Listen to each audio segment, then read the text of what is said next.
জান বাচ্চার স্কুলে আজকে অনেক ফান টাইপের অ্যাক্টিভিটিস করানো হয়েছে। আর যেহেতু বাচ্চাদের অ্যাক্টিভিটিস গুলো অনেক ফান টাইপের হয়, তাই ওরা কিন্তু বেশ এনজয় করেছে। আজকের অ্যাক্টিভিটিতে ওদের ধারণা দেওয়া হয়েছে 5 সেন্সেস সম্পর্কে। 5 সেন্সেস বলতে বোঝানো হয়েছে আমাদের সবারই কিন্তু 5 সেন্স থাকে, লাইক আমাদের হ্যান্ড, আমাদের নোজ, আই, ইয়ার এবং টাং। আমরা নোজ দিয়ে কিন্তু স্মেল নেই এবং সেটা ব্যাড স্মেলও হতে পারে, গুড স্মেলও হতে পারে। সো আজকে ওদেরকে সেটাই বোঝানো হচ্ছে কোনটা ব্যাড স্মেল আর কোনটা গুড স্মেল। সো ওদের কিন্তু রুমে ফ্রেশনার দেওয়া হয়েছে এবং ওদেরকে সেটা বলতে হবে যে এটা কি গুড স্মেল আর ব্যাড স্মেল।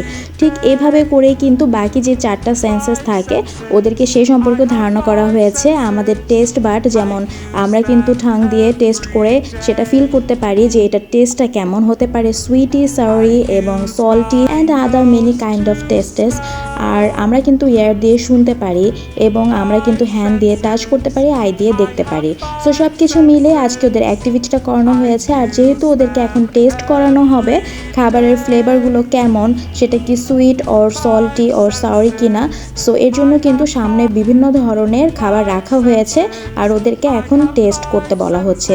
ম্যামই ওদেরকে দিয়ে দিচ্ছে মুখে একটু একটু করে এবং ওরা সেটা ফ্লেভারটা বলবে যে কোনটা কোন ফ্লেভার।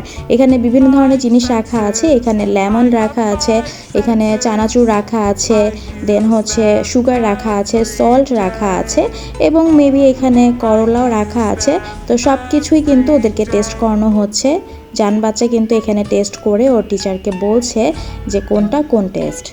এই ব্যাপারগুলো কিন্তু বাচ্চাদের জানা অনেক বেশি ইম্পর্ট্যান্ট। আর কোনটা কোন ফ্লেভার বা কোনটা কোন ধরনের স্মেল সেটা সম্পর্কে ওদের ধারণা হওয়াটাও কিন্তু অনেক জরুরি। I use my ears to hear. I use my mouth to taste. I use my senses well. প্রত্যেকটা বাচ্চা কিন্তু ব্যাপারগুলো খুব বেশি এনজয় করেছিল। ওদের মুখের হাসি দেখে এবং ওদের ক্ল্যাপিং দেখেই বোঝা যাচ্ছে যে ওরা কতটা খুশি হয়েছে। আর সবাই কিন্তু এক্সাইটেড ছিল যে আমি কখন টেস্ট করব। তো এক এক করে কিন্তু সবাই টেস্ট করবে, কেউ বাদ পড়বে না। স্কুলে কিন্তু এরকম মজার মজার অ্যাক্টিভিটিগুলো থাকে বলে বাচ্চারা অনেক বেশি এক্সাইটেড থাকে স্কুলে যাওয়ার জন্য।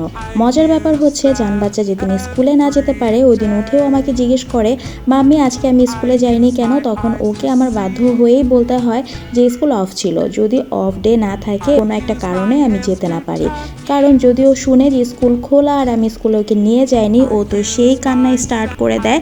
স্কুলের জন্য বাচ্চারা এতটাই বেশি খুশি থাকে। আর এই খুশি হওয়ার পেছনের কারণটাই কিন্তু এইসব ফান টাইপের অ্যাক্টিভিটি। স্কুলে কিন্তু বাচ্চাদেরকে এইসব ফান টাইপের অ্যাক্টিভিটি বা মজার ছলে পড়ানো হয় বলে কিন্তু ওরা ভীষণ এক্সাইটেড। আর ওদের এই ব্যাপারগুলো কিন্তু দেখলে তখন আমাদের মনে হয়, বিশেষ করে আমার মনে হয় যে আমাদের টাইমে এরকম ফান টাইপের অ্যাক্টিভিটিগুলো কেন ছিল না। কারণ আমরা কিন্তু স্কুলে যেতেই যেতাম না। বিশেষ করে আমি তো ছোটোবেলায় প্রচুর কান্নাকাটি করতাম, স্কুলে যাবই না। হ্যাঁ জানি সবাই এরকম থাকে না। যেমন জান্নাতকে যখন স্কুলে ভর্তি করিয়েছি অনেক বাচ্চারাই কিন্তু প্রথম বেশ কান্না করতো। ক্লাসরুমে রীতিমতো মাম্মিদের বসে থাকতে হতো বেবিদের সাথে, কারণ ওরা ক্লাস করতে চেত না। মাম্মি বের হয়ে গেলে কান্নাকাটি স্টার্ট করে দিত। আর একজনে দেখি হয়তো বা আরেকজনের মন খারাপ হয়ে যেত। এরকম কিন্তু বেশ কয়েকদিন চলেছে। আর এখন ওরা এতটাই মজা পেয়েছে যে আসলে মাম্মিদের তো এখন প্রয়োজন হয়ই না। আর ওরা যদি একদিন স্কুলে না আসে ওদের নিজেদেরই মন খারাপ হয়ে যায়। আর টিচাররাও কিন্তু অনেক হেল্পফুল এবং তারা কিন্তু বাচ্চাদের অনেক বেশি টেক কেয়ার করে, একদম মায়ের মতো করে আদর করে। টিচারদের সামনে যদি আমরা কখনো ওদেরকে শাসন করি, উল্টা টিচাররাই আমাদেরকে বলে যে আপনি এইভাবে কেন বললেন? ওরা বাচ্চা মানুষ, ওরা আস্তে আস্তে শিখবে, ওরা তো এখন এরকম বুঝে না।